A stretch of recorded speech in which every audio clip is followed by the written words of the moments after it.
your forecast first. Sponsored by Matex Heating, Cooling, and Plumbing.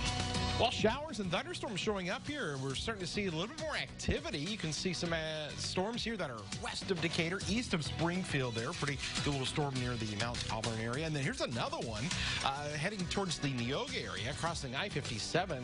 Heavy rainfall and quite a bit of lightning with that one as well. You can see this just kind of developing. We're watching these out here. Again, they're going to cross along I-72. So a wet night looks to be in store here for us. A couple of thunderstorms. We'll talk about how long this wet weather is going to last and how the humidity is really going to crank by this weekend coming up. WCIA 3 News starts right now. Now on WCIA 3 News. She walked alongside him in a march for Ying Zhang, what Britt Christensen's ex-girlfriend said on the stand today.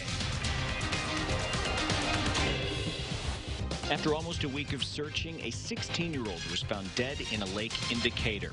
What a coroner has said about his death. We can't see it, we can't taste it. But it's there and it's causing cancer in firefighters. What they're doing to reduce the risk. You're watching your local news leader. This is WCIA 3 News at 6. Emotional testimony from Brent Christensen's ex-girlfriend. She says he told her he thought he could get away with murder. Good evening, I'm Paul Cicchini. And I'm Jennifer Roscoe. Christensen's former girlfriend says over the course of their relationship, he became a different man than the one she thought she knew. Christensen is charged with kidnapping and killing Ying Zhang 2 years ago. Today was the 6th day of his trial.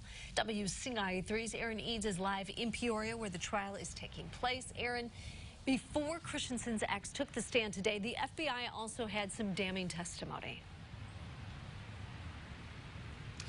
Yeah, Jennifer, a forensic examiner testified today that a bloody piece of carpet they cut from beneath Christensen's bed tested positive for Ying Zhang's DNA by a likelihood ratio of 97 octillion to 1.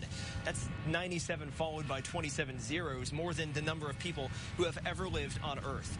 Their evidence was so strong, the defense didn't dispute that Zhang had been inside Christensen's apartment, but they did dispute what may have happened there, getting the examiner to admit they can't tell what material the DNA they have actually came from, whether it's blood, skin, saliva, or something else. For example, the FBI also found Zhang's DNA on the baseball bat in Christensen's apartment, but they didn't find blood on the bat.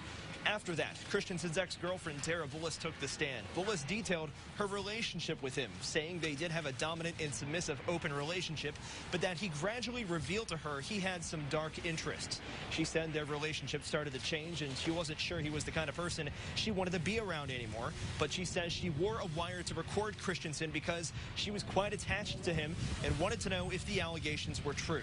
Her testimony will continue tomorrow. Now, the government could rest their case as soon as tomorrow. The defense will then call 3 witnesses, one of whom will be Christensen's ex-wife, and closing arguments are set for Monday. Live in Peoria, Aaron Eads, WCIA 3, your local news leader. And Aaron, what was Christensen's reaction to seeing his ex on the stand? Well, that was interesting, Jennifer. For most of the trial, he's been looking straight forward, making eye contact with the jurors or looking at who is on the witness stand, or he's been taking notes or drawing on a notepad. Today, he sat back in his chair, had his hands in his lap, and he looked down most of the time as if he was avoiding eye contact with Bullis. Okay, interesting. Aaron, thank you so much. And we'll continue to give you the latest updates from the trial, even when we are not on the air. Just download the WCIA 3 News app to get those alerts. A follow-up now for you. A teenager charged with sexually assaulting a 3-year-old girl pleaded not guilty today. Investigators say 16-year-old David Culp gave a child a sexually transmitted infection. He admitted that during an interview with police. Culp is being charged as an adult. We have an update on the drowning death of a teenager with autism in Macon County. The coroner says Dominic Walker's death is officially being ruled an accident. Walker was missing for 6 days before his body was found at Dreamland Lake. The coroner's jury heard testimony from a family member and a juvenile detective. They then ruled his death accidental in nature.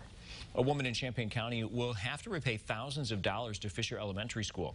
Elizabeth Bidner pleaded guilty this week to stealing the money and was sentenced to 4 years probation. The state's attorney's office said it happened between April 2014 and March this year. She owes the school nearly $15,500. A Champaign hotel was evacuated after reports of smoke in the building. Champaign fire crews responded to the Holiday Inn on Neal Street today. Fire officials say when they went in, they didn't find any fire. They think an air unit burned and pushed smoke in through the vent. We all know firefighting is a job that comes with risk, but they face more dangers than meets the eye. Firefighters also have a higher potential for cancer. That's not just lung cancer, but any kind of cancer. WCIA 3's Courtney Bunting joins us now. So, Courtney, is this something firefighters have always faced? And they say this is actually something that's come about in the last 15 years, and it's something that affects them quickly. And one of the most harmful things they're exposed to, you can't even see. We can't see it. We can't taste it. It's kind of like carbon monoxide. You don't even know it's there. It are harmful carcinogens, something that 15 years ago, firefighters didn't have to worry about. We live in a plastic society. Everywhere you go, that's what we have. Water bottles, everything. So when that stuff burns, the chemicals that are made up to make that stuff, it's all great until it starts on fire. It releases all kinds of gases, all kinds of the byproducts of combustion, that smoke. That smoke that's given off has carcinogens in it. There's some of the carcinogens in there causing cancer that scientists can't figure out. Compared to the general population, firefighters have a 9% higher chance of cancer and a 14% increase in cancer-related deaths. This week, for Safety Stand Down, firefighters are sitting down and focusing on that risk. So we as firefighters are going into a burning building, literally, putting the fire out. We're exposed to all that smoke. It's on us. One of the most important things for firefighters to do to reduce their risk of cancer is to take off their turnout gear as soon as they return from a fire. They then put that turnout gear into an extractor that removes harmful carcinogens. A lot of times we would stay dirty for hours. Like, we just didn't think about it. It was kind of cool to be dirty. You're a fireman. Now that's not cool. They say the key is being proactive. Just taking a shower within 1 hour of returning to the firehouse is an essential thing. You don't always think about that. Safety Stand Down gives the basic firefighter the opportunity to stop, think, and learn about critical health safety risk in his profession. Area fire departments have felt the impact of cancer personally. One firefighter with the Champaign Fire Department developed lung cancer after only 5 years on the job. And an Urbana firefighter died of cancer a few years ago. That's why they want to do everything they can to prevent it. Jennifer. All right. Thank you. It's the oldest known commemoration at the end of slavery in the U.S. How Juneteenth is being celebrated in the land of Lincoln. Also tonight. I voted my conscience, and I'm happy with myself. It's a wind farm that will bring more than $50 million in tax revenue to the county, but is everyone on board? Well, we have not really all been on board as far as all this rain goes. I mean, it has just been a lot here as of late. Recap today, 80 degrees the high temperature. Normal should be 84. Rain has kept our temperatures a little cooler, though. We've got more on the way. We'll talk about some fog, the flooding issues, and how muggy weather really cranks up here soon. Coming up.